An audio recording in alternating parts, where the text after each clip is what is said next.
But now you're seeing people coming back or players coming back and they look and there are some significant changes in their profile. And two being, I'll group them in that way we don't have to single one guy out, but Tiger Woods and Gary Woodland.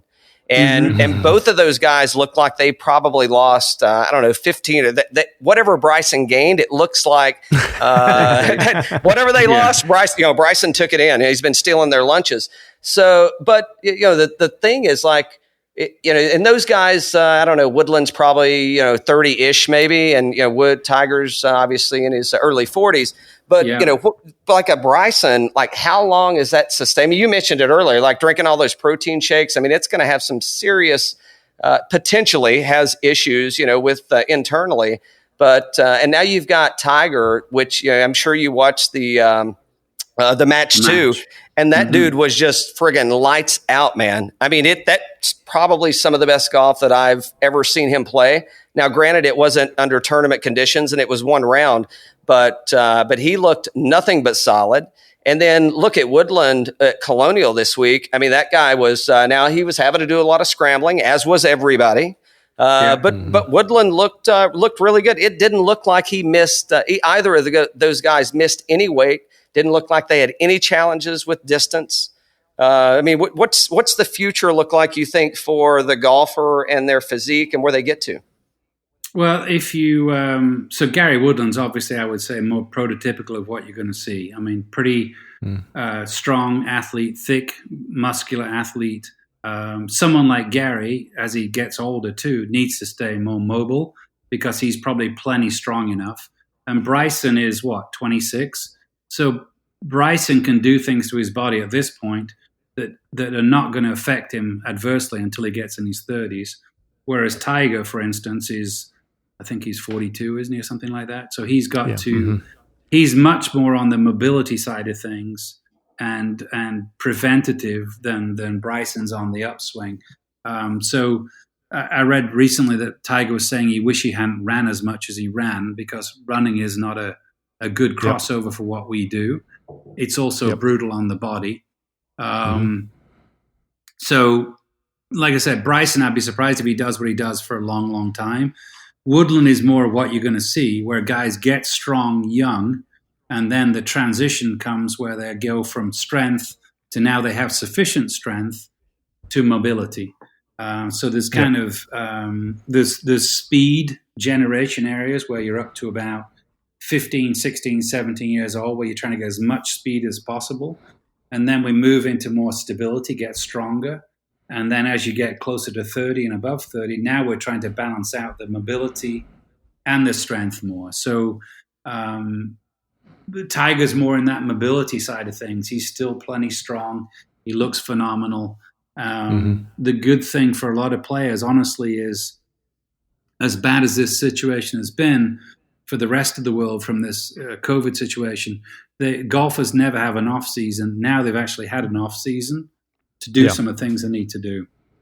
Yeah. So, did you see, John? Did you see Tiger at the match that they played down at Medalist? Yeah, Tiger said that he was playing a lot more tennis than he's ever played in his life. And they were talking to him about how he slimmed down and looked great.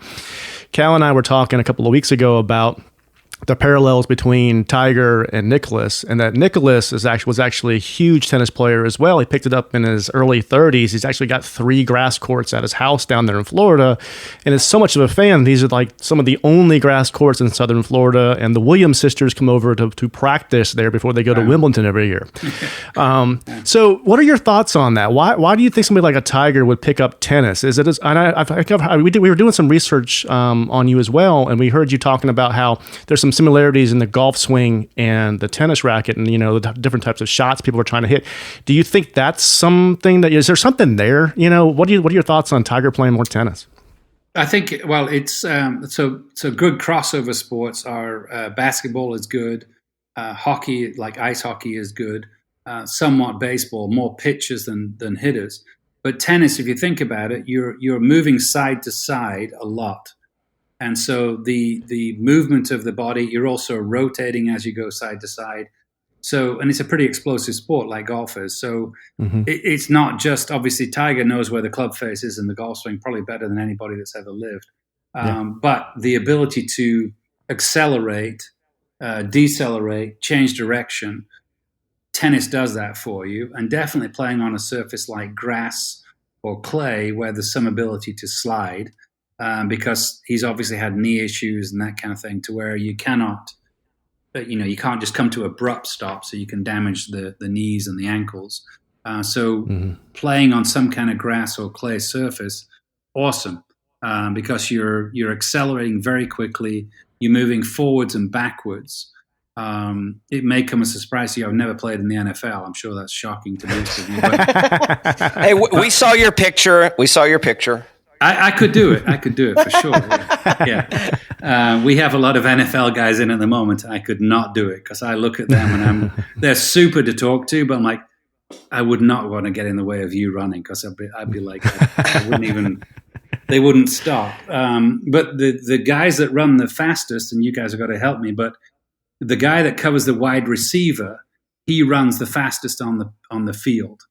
Is that what cornerback? Because they have to run Deion backwards. Sanders, man.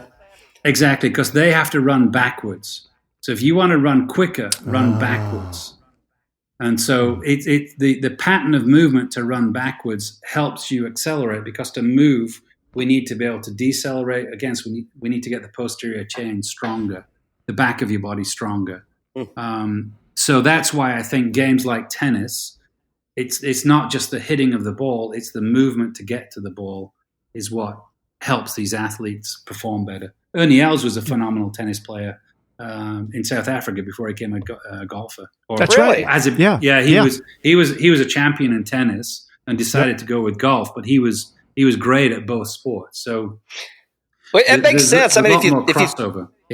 Think about Ernie Els swing. I mean, they don't call him the Big Easy for nothing, man. And that dude is just so fluid. And if you think about I wouldn't. You've seen it. You made some comments before we started. Very constructive comments. Constructive comments, yes. But I wouldn't consider myself fluid. But I mean, Ernie Els. I mean, it's a very interesting point. If you think about the tennis swing and the golf swing, and just, if you can, in your mind's eye, think about him making a tennis swing and a golf swing.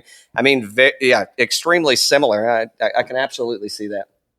Yeah, I mean, hey, John, let me ask you this. Go ahead. But just one thing I want to say, when you think about fluidity, most golfers don't swing back fast enough. So they kind of go back slow, they try and be cautious, and they rapidly try and accelerate. So when Ernie is swinging, he is pretty darn quick going backwards. So the effort down is a little bit more than the backswing, but it's not from 0 to 1,000.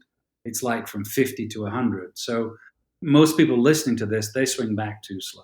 Hold on. So unpack that. Can you unpack that a little? So obviously the listeners can go back and listen. But again, I mean, think about, myself, like a recreational golfer. Can you unpack that a little more? If we got time, can you unpack that a little bit more? Yeah, there's, we know we need a certain amount of force output into the golf club.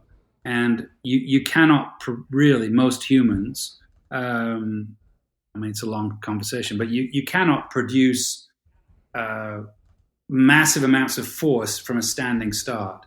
We need some momentum. So most golfers, elite players, the reason it looks smooth when they swing is they're swinging back faster than the average player, much, much faster. And then when they swing down, it looks like they're only swinging fairly smoothly, but they're adding on to a fast backswing. Whereas a recreational player, they're going back slowly, trying to get it correct, trying to get all the positions correct, and they have no momentum built up in the swing, no force built up in the swing.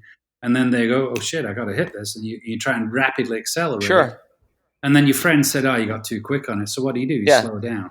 It's the worst advice in the world. How do you explain like a Sanjay that is like, I mean, that dude is like Mr. Consistency, or even better, how do you, like a Hideki that actually has a pause at the top? How do you explain that? He's weird. No, not me. I was talking about. Sorry. Sorry. He is an exception. If you look at Hideki's physique, his legs look like two of mine, and I've got fairly big legs. I mean, he's massively strong, and apparently he's trying to speed up the backswing. So in the purely measuring things, that would not be the optimal way to do it. He is an outlier in that somehow he's figured out how to do it, and he's like he's the Jim Furyk of Japan. You got it. Yeah, he's a Jim Furyk of Japan. You wouldn't teach your kids to do that, but he's figured out a way to do that. And if you look at most guys from that part of the world, they're not built with massive legs, massive backside like he is. Yeah, sure. No, if they are, they're sumo wrestling.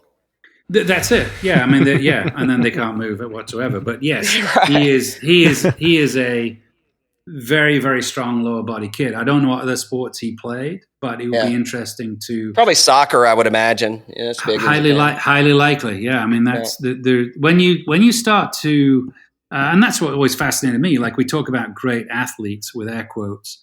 What did they do? What sports did they play? What influences did they have to make them great athletes? And so it's like it's so generic to say, oh, he's a good athlete. Well, to me, I'm like, well, what the hell does that mean? Like, what do you need to do? What do you need to train your kids to do? So I hope Brooks isn't listening because he's going to be so pissed off because he is so bitter that he's having to play golf and make millions of dollars and not baseball. Yeah, that's true. Yeah, and play half the year and get guaranteed. Exactly. You're exempt. Yeah, you've got entry to anything you want to, and you're making millions, and you're still pissed about it. It blows my mind, man. I've never been that good at anything. So no, but that's show me an athlete that's happy, and I'll show you somebody who's on something because they're not happy. I mean, that's what makes them. It's a double-edged sword. They are constantly searching, constantly trying to get better. And they're a state of pissed off men, and they're just kind of like, I put something on social media today. I had a text from a kid that I coach who plays golf in the U.S. in college, and the text chain went something like, shot 9 under today, but still not driving it well. I'm like, okay, right. Yeah.